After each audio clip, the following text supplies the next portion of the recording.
Hello friends, రేపటి complete episode ఇప్పుడు ఈ వీడియోలో చూడండి. ఇక ప్రమీలని రౌడీలు అసభ్యంగా మాట్లాడడంతో ఇదంతా వీరు ప్లాన్ అని ఇక ఇషిక తెలుసుకుని, ఏంటి బ్రో, పాపం ప్రమీలక్కని బాగా ఆడుకుంటున్నావు, చివరికి ప్రమీలక్కేమో చాలా అమాయకురాలు అంటది, అక్కను ఎందుకింత బాధ పెడుతున్నావు? చూడిషిక, అమాయకురాలని నువ్వనుకుంటున్నావు, కానీ సూపర్ మార్కెట్ బాధ్యత తీసుకుందే కాకుండా చివరికి కార్తీక్ ప్రేమ మాయలో పడింది. ఇక ఈ ప్రమీలేమో కార్తీక్ని పెళ్లి చేసుకుంటే హాయిగా సంతోషంగా ఉంటుంది.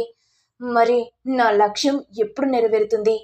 ఈ ఇంటిపై పగబట్టాను కాబట్టి ఇంట్లో వాళ్ళని ఎవరిని వదిలిపెట్టను. అలాంటిది ప్రమీలాని ఎలా వదిలిపెడతాననుకున్నావు విషిక? సరే బ్రో, నీకు నచ్చినట్టు నువ్వు చెయ్యి. ఇంకా ఏం చేయదలుచుకున్నావు? ఇంకా ఇంకో ట్విస్ట్ ఇస్తాను ఇషిక. ఇప్పుడు జయకి పెళ్లి సంబంధం చూసాం కదా, పాపం ఆ పిచ్చి విశ్వనాథేమో ఇక తన కూతురికి పెళ్లి చేయాలన్న ఆలోచనలో పడిపోతాడు. చివరికి జయకి నేను కుదిర్చిన అబ్బాయికి పెళ్లి జరగబోతుంది. ఆ తర్వాత వాడు ఆ జయను చంపుతాడు. ఇక ఆస్తి మొత్తం వాడి పేరు మీద ఉంటుంది. ఇక వాడి పేరు మీద నుంచి నా పేరు మీదకి ట్రాన్స్ఫర్ చేసుకుంటాను. ఇక ఆస్తి మొత్తం నాదైపోతుంది శిఖ. ఏంటి బ్రో అలా మాట్లాడుతున్నావు? పాపం జయ మన మనిషే కదా, మనం చెప్పినట్టు చేస్తుంది కదా, నువ్వేంటి బ్రో ఇలా చేస్తున్నావు? చూడు శిఖ, జయ చూడ్డానికి అమాయకురాల్లాగా ఉంటుంది, కానీ ఆస్తి మొత్తం తన గ్రిప్పులోకి వచ్చాక మన మాట వింటుందన్న గ్యారంటీ ఉందా? లేదు కదా. మనల్ని తోకలాగా ఆడిస్తుంది. అలా జరగకుండా ఉండాలంటే నేను కూడా ఇలా ప్లాన్ చేశాను. పాపం జయ కూడా మన వలలో చిక్కుకుంది. ఇక పైకి వెళ్ళిపోతుంది. సరే బ్రో, నీకు నచ్చినట్టు చెయ్యి. ఆస్తి మొత్తం నీకు చెందితే అందులో 50% వాటా నాకు కూడా వస్తుంది కదా. ఎలా అయితేనేం నాకు ఆస్తి కావాలి. ఆస్తి కోసం నేను ఎంత దూరమైనా వెళ్తాను. ఎందుకో తెలుసా బ్రో, ఆస్తి ఉంటేనే కదా మాట, మర్యాద, విలువ ఉండేది. రోజుల్లో ఆస్తి ఉంటేనే విలువ ఉంటుంది. ఆస్తి లేకపోతే గంజిలో ఈగను తీసినట్టు తీసేస్తారు. ఇక వీరు మనసులో, ఇషిక బాగానే పాఠాలు చెప్తున్నావు.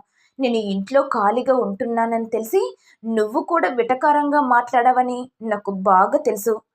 ఇక ఆస్తి మొత్తం నా గ్రిప్పులోకి వచ్చాక ఇషిక నిన్ను కూడా వదిలిపెట్టను. ఎందుకంటే నువ్వు ఏంటి మనిషివి కాబట్టి. ఏంటి బ్రో, ఏం ఆలోచిస్తున్నావు? ఏం లేదు ఇషిక, నీ గురించే ఆలోచిస్తున్నాను. త్వరలో ఆస్తి మొత్తం మనకు హ్యాండ్ ఓవర్ అవుతుంది. ఆ తర్వాత ఆస్తిలో సగం వాటా వచ్చేస్తుంది. ఇక నీ షేర్ నువ్వు తీసుకుంటావు. నువ్వు కూడా చాలా సంతోషంగా ఉంటావని కళ్ళు కంటున్నాను. ఇది విని ఇషిక మనసులో, బ్రో నువ్వు కూడా లాస్ట్ వరకు ఆ జయలాగే నన్ను కూడా మోసం చేస్తావని తెలుసు. నువ్వు గనుక నాకు ఏదన్నా చేయాలని తెలిసిందనుకో, నువ్వు చేసే కుట్రలన్నీ తప్పకుండా రుద్రబావకు చెప్తాను. ఇక రుద్రబావేమో నన్ను వదిలిపెడతాడు, కానీ నిన్ను ఎన్నటికీ వదిలిపెట్టడు. నిన్ను చంపేదాకా వదిలిపెట్టడు. అది నాకు బాగా తెలుసు బ్రో. నువ్వు నాకు నమ్మక ద్రోహం చేయాలి, అన్ని విషయాలు రుద్రబావకు చెప్తాను అని ఇషిక మనసులో అనుకుంటుంది. ఇదిలా ఉండగా రుద్ర వెంటనే ఇక గంగ దగ్గరికి వచ్చి, గంగా ఏమైంది? బాక్సింగ్కి టైం అయింది కదా, అక్కడ మా మామయ్య గారు పంచువల్గా ఉంటాడు. టైం అంటే టైం సెన్స్ ఉంటుంది. నువ్వు గనక 1 minute లేట్ అయినావనుకో నీకు ఎలాంటి పనిష్మెంట్ ఇస్తుందో తెలుసు కదా గంగా. పద త్వరగా వెళ్దాం. అలాగే సార్, త్వరగా వెళ్దాం, లేకపోతే మళ్ళీ పనిష్మెంట్ ఇస్తారు. ఇక ఇంటి చుట్టూ 100 రౌండ్లు వెయ్యాలి. వామ్మో, నా వల్ల కాదు. పదండి సార్, త్వరగా వెళ్దాం అంటూ రుద్రగంగా ఇక విశ్వనాథం వాళ్ళింటికి వెళ్ళగానే ఇంతలో విశ్వనాథం సుధతో మాట్లాడుతూ, సుధా, జయకు పెళ్లి చేయాలి. విలువల గురించి, బాధ్యతల గురించి ఏమీ తెలియట్లేదు. పాపం లచ్చమ్మను, పైడి రాజును నానా మాటలు అనేసింది. ఇక జయను తక్షణమే అత్తారింటికి పంపించాలి. అప్పుడే పద్ధతుల గురించి తెలుస్తుంది. జయ చిన్నప్పటి నుంచి హాస్టల్లో పెరిగింది కదా, అయినా పద్ధతుల గురించి, విలువల గురించి ఏం తెలుస్తాయండి? కొద్ది రోజులే మనతోనే ఉంది. ఇప్పుడే పెళ్ళెందుకండి? కొద్ది రోజులు పోస్ట్ పోన్ చేశాక ఇక మన జయకి పెళ్లి చేద్దాం. నా మాట కాదనకండి. సుధా, నువ్వలాంటి మాటలు మాట్లాడుకో. చూసావు కదా, లచ్చమ్మను పైడి రాజుని ఎంత బాధ పెట్టిందో. తెలిసి కూడా మళ్ళెందుకు ఇలా మాట్లాడుతున్నావు? నువ్వు ఎన్ని చెప్పినా విలను సుధా. ఇంతలో రుద్ర వచ్చి, ఏమైందత్తయ్య? మా అమ్మయ్య గారు అంత సీరియస్గా ఉన్నారు? మీ మామయ్య జయకి సంబంధాలు చూస్తున్నాడు. చూడు రుద్ర, మేము వైజాగ్ నుంచి వెళ్ళిపోయేలోగా ఇక మా జయకు పెళ్లి చేసి సెటిల్ చేయాలన్న ఆశ ఉంది. సెటిల్ చేయాలని మీరనుకున్నారు మామయ్య గారు. మరి జయ ఏమనుకుంటుందో మీకేనా తెలుసా? జయ, నువ్వేమనుకుంటున్నావు? ఇంకేముంది, మా అమ్మ నాన్నల ఇష్టమే నా ఇష్టం. ఈ మామయ్య జయకి ఇంత తొందరగా ఎందుకు పెళ్లి చేయాలనుకుంటున్నావు? ఇంతలో ఇక వీరు వచ్చి, తొందరగా పెళ్లి చేయాలి బాబా. ఎందుకో తెలుసా? పాపం మా చెల్లెమ్మ విలువల గురించి పద్ధతుల గురించి తెలియకుండా ఏవేవో మాట్లాడుతుంది. అందుకే మా చెల్లెమ్మకి మంచి సంబంధం చూసి పెళ్లి చేస్తే ఇక అత్తారింట్లో అన్ని పద్ధతుల గురించి విలువల గురించి నేర్చుకుంటుంది.